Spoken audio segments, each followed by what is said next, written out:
Olá, comunidade selvagem. Esse é mais um vídeo do canal Livros e Bichos e hoje vamos começar uma nova viagem apresentando um conjunto de livros, uma coleção que engloba 8 volumes. Enciclopédia do Reino Animal, da Editorial Verbo, uma editora portuguesa.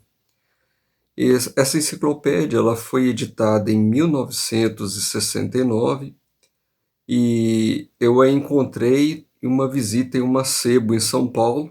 Para mim foi uma surpresa, porque depois de conhecer algumas obras memoráveis, né, como Os Bichos, Naturama, Fauna, eu não fazia ideia de que mais ou menos nessa época, dessa data, tinha saído algo, né, dentro da literatura zoológica com essa proposta, né, com esses volumes. Isso aqui foi um grande achado.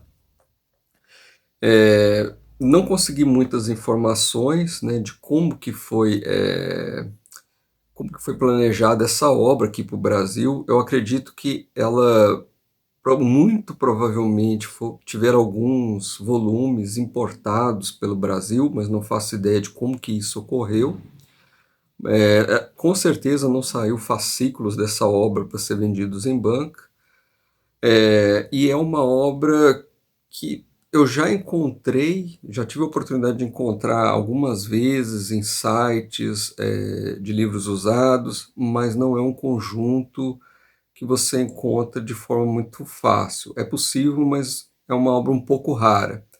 Isso me faz crer que, muito provavelmente, os exemplares que chegaram aqui no Brasil foram importados.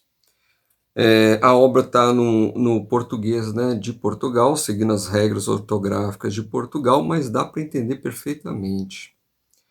Essa obra, como eu disse, eu não consegui levantar muitas informações, mas ela me soa um pouco estranha. Por quê? Aqui não aparece, né, o nome do autor, né, da obra original, mas na contracapa aqui dá para entender facilmente que isso aqui foi baseado em uma obra do Maurice Burton, e foi editado originalmente na Inglaterra. E a obra é muito diferente do que está apresentado nesses 8 volumes. Até mesmo aqui no corpo da obra isso é deixado bem claro. O Dr. Fernando Frade, mais uma equipe de especialistas, formaram uma equipe que se basearam na obra de Maurice Burton para escrever, né, reeditar a Enciclopédia do Reino Animal. E o que é mais estranho, eles não utilizaram 100% do texto original, eles fizeram um resumo, fizeram algumas adaptações no texto, dando destaque à fauna que é encontrada na Península Ibérica e em Portugal, inclusive dando destaque a alguns nomes, né, populares de algumas espécies, como elas são conhecidas em Portugal. E o mais incrível, as ilustrações que compõem a obra também não são do original, elas são de um arquivo de fotografias da própria da editora Verbo, da Mondadori e tem mais uma editora aqui, deixa eu ver o nome certinho para falar para vocês, da editora Valarde, de Milão. Então essa obra, ela é uma adaptação de um original, né? Foi uma adaptação de um doutor português que se baseou em um texto de um pesquisador inglês para compilar essa obra aqui. Ficou muito estranho, gente. Eu acho que era mais fácil ele ter feito, né, se proposto a fazer uma obra, consultando várias obras diferentes, fazer um compêndio, como era a proposta dele aqui, e lançar a obra como própria da Editorial Verbo, com o nome dele e da equipe. Mas são coisas que se perdem nessas obras mais antigas, né? Existem algumas histórias, algumas lacunas que se perderam ao longo do tempo. Bem, ao contrário, né, das outras obras clássicas que eu mostrei aqui, que davam ênfase a uma espécie, ou então davam ênfase à questão da etologia, né, e ecologia, ou seja, como as espécies estão inseridas no ecossistema, qual que é a relação delas com com os seus semelhantes e espécies que vivem ao redor, qual que é a relação dela com o meio ambiente, como que foi a adaptação do seu comportamento, né, das questões fisiológicas ao ambiente, etc. Essa obra aqui é um pouquinho diferente. Ela está dividida em filos animais e o autor descreve esses filos e, principalmente nos invertebrados, a explicação é muito corrida. Por ser um grupo muito extenso, ele faz uma explicação bem genérica e faz menção a algumas famílias que se destacam, né, que tem algum elemento, alguma espécie ali que vale um comentário. A parte dos vertebrados, ele explica de uma forma um pouco menos corrida, especificando mais famílias. Mas mesmo assim, é uma obra, assim, para você ter uma ideia geral de como está organizada a taxonomia dentro da zoologia, como estão classificados os seres vivos. E assim, de uma forma bem resumida e bem corrida. Vale pelo texto que te dá uma noção bem geral de como está organizada a vida na Terra, né? E vale pelas fotografias. Tem fotografias aqui muito bacanas, nem todas são coloridas, existem fotografias em preto e branco, né, que era comum naquela época. Eu vou dar uma espiada aqui com vocês nos 8 volumes, eu espero que vocês gostem dessa obra aqui, que, como eu falei, é uma obra relativamente rara de ser encontrada aqui no Brasil. Se vocês procurarem, vocês vão achar. E vale como uma curiosidade aí, né, frente a essa história que eu contei para vocês. Aí eu não sei por que o pessoal mais antigo costumava fazer essas limadas nas obras. Era muito comum, gente. Eu tenho uma outra obra aqui que eu estou preparando para o futuro. Também é uma obra portuguesa que trata sobre aves. E é impressionante na editoração da obra o que eles fizeram. Eu tenho o original em inglês e tenho a derivada que foi realizada em Portugal. Gente, são livros completamente diferentes. Não dá para entender a proposta na época de se fazer essas modificações drásticas nos originais. Talvez um pouco pela dificuldade do idioma, pelas dificuldades de você se comunicar, né, de traduzir as obras. Hoje é muito comum você encontrar tradutores né, de várias linguagens diferentes para você traduzir uma obra. Na década de 60 e 70 isso era muito mais difícil. E também pode ser que na época as próprias negociações de direitos autorais deveria ter muito problema, né? Porque não tinha internet, mal tinha, né? A tecnologia de telefone acho que nem existia, então era tudo através por carta, então era tudo muito demorado. Pode ser que isso explique uma parte do problema, né, dessas, desculpa o termo, mas é uma verdadeira limada na obra original. E é engraçado, gente, isso acontecia não só com zoologia. Eu tenho uma coleção muito pequena aqui sobre quadrinhos, eu acompanho alguns quadrinhos aqui, e quem cresceu na década de 80 e percebe a evolução que teve, né, dentro dessa área, frente ao que a gente tem hoje, você percebe assim, algumas coisas que eram feitas na década de 80 que eram uma bagunça. Né? Era revistas que tinham a arte adulterada, fora de sequência, cancelavam um número do nada e depois retornavam, era uma bagunça geral. E um pouquinho disso também acontecia na zoologia. Vale muito a pena pelas curiosidades, né? Para ter história para contar, igual eu estou tendo aqui com vocês, ok? No decorrer das obras eu vou fazendo mais algumas observações que eu pude colher no meio do caminho, ok? Senão o vídeo aqui vai ficar muito extenso e a intenção não é essa. Vejo vocês na continuação do vídeo. Não deixe de dar o seu like e compartilhar o vídeo, ok? Até mais. Muito bom, comunidade selvagem, dando sequência à apresentação do nosso vídeo, apresentando o primeiro volume da coleção Enciclopédia do Reino Animal. E todos os volumes apresentam já uma curiosidade na guarda do livro.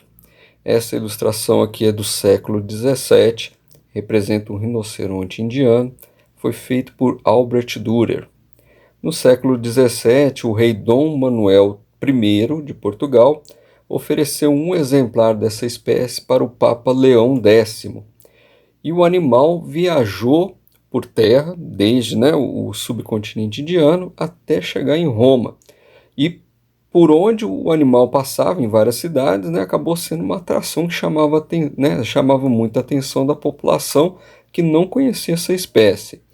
Bem, ele não chegou vivo à cidade de Roma, e o artista, né, o Alfred Dürer, ele colheu relatos de várias pessoas que viram o rinoceronte na época para fazer essa ilustração.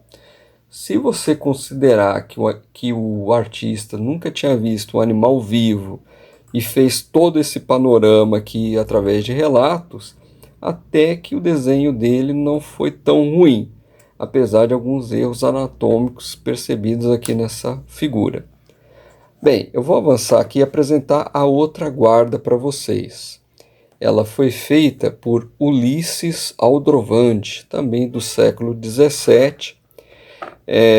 O Ulisses Aldrovandi foi um naturalista, ele editou vários livros traçando animais, né, zoologia, algumas dessas descrições bem fantasiosas, e é lógico, esse aqui, pela caracterização, dá a entender que estaria mais próximo de um tatu-peba sul-americano, mas também tem uma série de incorreções anatômicas aqui. Bem, mas é século XVII, vamos dar um desconto que a zoologia estava engatinhando nessa época, não é verdade? Bem, vamos começar a obra. Ela é da editora Verbo. Aqui tem um prefácio, né, do Dr. Fernando Frade, que organizou a obra. Ele faz aqui também menção à equipe de doutores, né, que apoiaram na confecção do texto. Ele faz aqui uma introdução sobre toda essa questão, né, do mundo animal, da zoologia.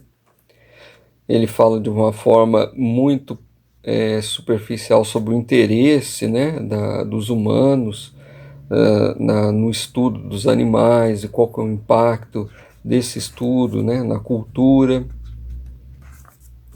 De uma forma muito abreviada, ele começa a falar sobre os primórdios, né, dos cientistas que começaram a estudar zoologia de uma forma mais sistemática.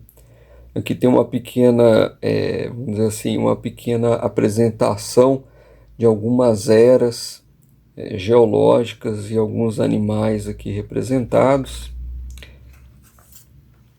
É um texto, né, de leitura muito fácil. Os volumes em si, eles são com um número de páginas pequeno, em torno de 64 até 70 páginas. Não é uma obra, né, por volume, não é uma obra muito extensa. Aqui ele faz algumas considerações muito breves sobre a origem da vida, né, entra um pouco assim sobre a questão, né, da evolução, os principais marcos da evolução da vida no planeta, mas sem entrar em muitos detalhes. E, inclusive, aqui também é uma observação interessante. Há algumas décadas atrás, os protozoários eram incluídos entre os animais. Hoje, eles são incluídos em um reino diferente. Então, essa aqui também é uma observação taxonômica, né, que essa obra aqui, ela está um pouquinho, vamos dizer assim, frente ao conhecimento e taxonomia atual, ela está um pouquinho desatualizada. Ele fala aqui um pouquinho sobre a questão, né, da genética, mas não entra muito nos detalhes sobre a evolução das espécies. Aí, como eu falei, aqui tem né, ele abre toda a questão da zoologia, do reino animal, falando de protozoários e espongiários, que são os dois filos basais aí sobre o reino animal. Lembrando que protozoários hoje está englobado em um reino diferente do animal. Então, o filo mais basal dentro do grupo dos animais, grosseiramente falando, são os espongiários, mas esse conhecimento também está sendo revisto aí com as novas descobertas sobre fósseis ao redor do mundo. Aqui tem umas fotos interessantes sobre radiolários, né? Também pertencentes hoje a um outro reino. Bem, a obra tem muitas fotos em preto e branco e tem alguns esquemas, principalmente quando fala de invertebrados, tem alguns esquemas anatômicos. Aqui ele fala um pouquinho sobre selenterados ou quinidários, né? São corais, águas-vivas, medusas. Olha lá, fotos em preto e branco. Lembrando que todas essas fotografias são do acervo da Verbo e da Mondadori, não correspondem à obra original do Maurice Burton. Essa obra aqui foi toda adaptada, ela tem uma cara diferente. O Maurice Burton aparece só ali como autor e não dá nem para explicar por que colocaram Maurice Burton, porque a obra foi totalmente modificada. Aqui, o que ele chama de vermes aqui são, na verdade, o filo dos plateumintos e o antigo filo dos nemateumintes. E entra também os anelídeos aqui também. Fez uma miscelânea danada aqui. E aproveitando, ele falou sobre alguns filos menores, jogou tudo aqui no capítulo dos vermes. Fez uma pequena miscelânea, dá para entender a divisão por filos, mas eu acho que para o entendimento, né, de um leitor mais leigo no assunto, teria sido melhor fazer um texto um pouquinho mais trabalhado, separar os filos bonitinho e explicar separadamente. Para quem não conhece, esse capítulo aqui que ele chamou de vermes é uma miscelânea danada. Por fim, ele faz uma descrição muito breve, né, do filo dos moluscos, que é um filo muito importante dentro dos invertebrados, com uma diversidade de espécies enormes. E com uma grande diversidade também de comportamentos, né? Dentro dos moluscos você tem bivalves, você tem os cefalópodes, né, que são as lulas e os polvos, né, tem os caracóis, as lesmas, ou seja, uma diversidade muito grande. Aqui o índice da obra e a gente fecha o primeiro volume, ok? Espero que vocês tenham gostado. Vejo vocês numa próxima oportunidade. Até lá!